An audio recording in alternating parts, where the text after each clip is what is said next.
Hello everyone and welcome back to the final segment of the day here on the GSMC Fantasy Sports Podcast, and it should be an interesting one because we are leaving the realm of the NFL and entering the college football realm. What a weekend in college football.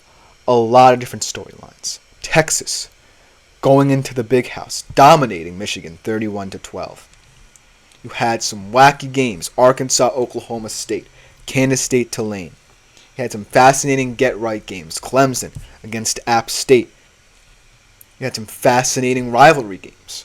The Cy-Hawk rivalry, Iowa State, Iowa, coming down to a last-second field goal.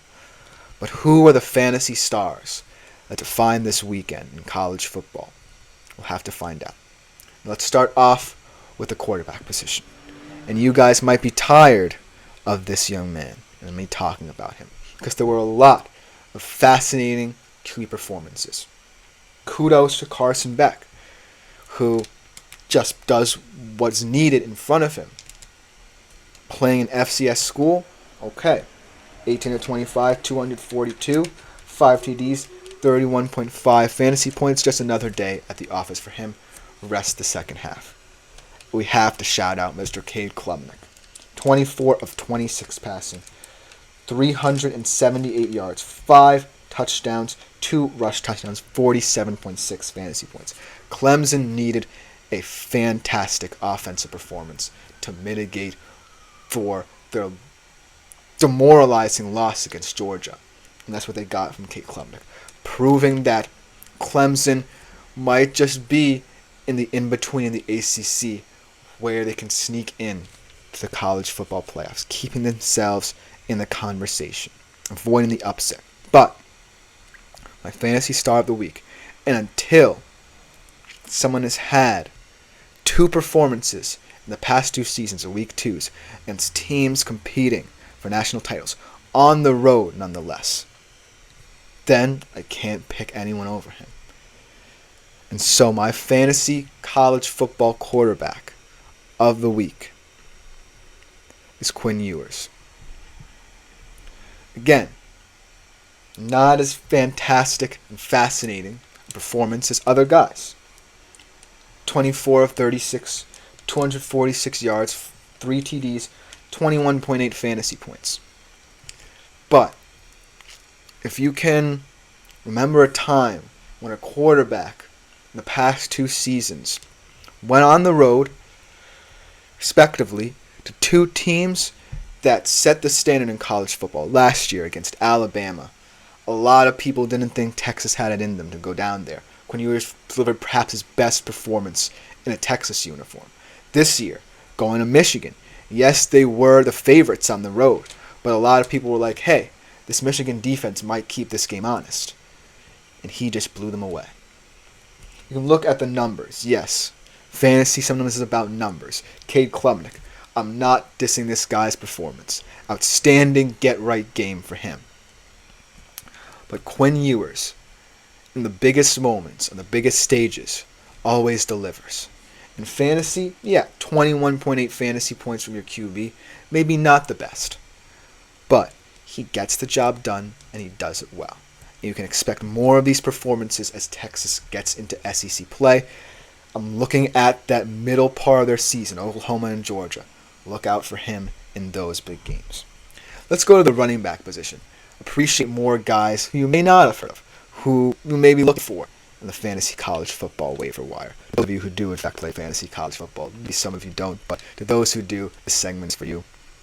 Let's talk about a guy, if my dad is watching, he'll definitely love this, who a lot of people want on their national radar. Maybe they have seen him before, but are a little bit skeptical for some reason about him, but I'm not skeptical about him at all. Kyle Nunga. We got a question from Andy Manzan. Fantasy question. My friend did well with those quarterbacks yesterday, but he's still 50-50. He wants to know who should start, Caleb or CJ next Sunday. Fantastic question. As the Texans play the Bears on Sunday. Now, I want to spoil tomorrow's segment, but I do have a bold fantasy prediction about this game. But just seeing those names and going off of these week 1 performances, I would have to pick CJ. Listen, I was as shocked as anyone. The Bears defense got them back into that game. In fact, all defensive touchdowns and no offensive touchdowns for the Bears defense. They have a fascinating secondary. Tyreek Stevenson, Kyler Gordon, Jalen Johnson, really interesting guys. They have a lot of pieces up front as well. They're developing that I really like. But at the end of the day, I just think CJ Stroud makes more sense here. I think that Caleb makes an interesting game, but until I see, as Anthony Manzano says, I'm cutting it out.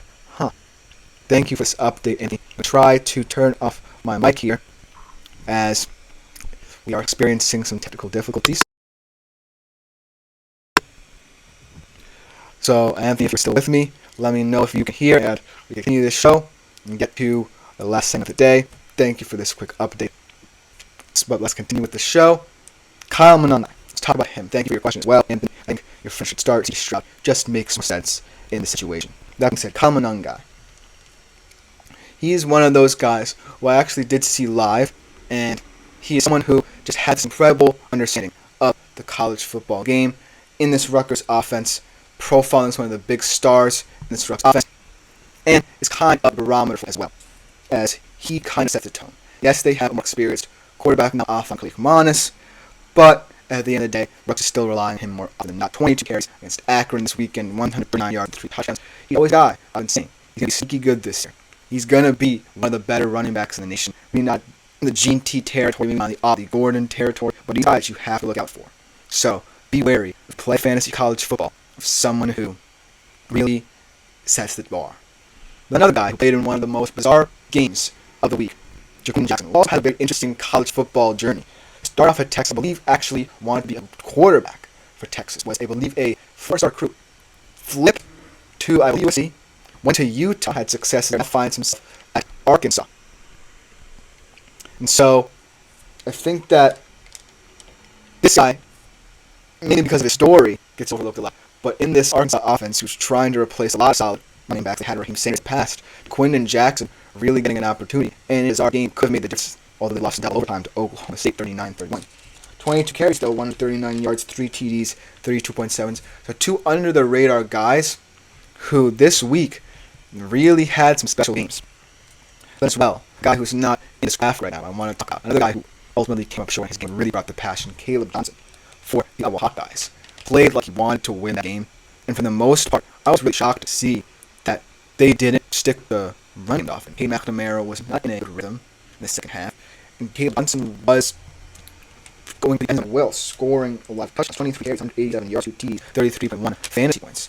And it's really telling that when you're in an offense that's really kind of predicated on that run game, you shot away from it, and as a result, you allow the biggest rival to kind of get back into the game. So Caleb Johnson, they should have rode the hot hand. He could have had a lot more yards, but his performance can't go unnoticed, even though he had a painful loss.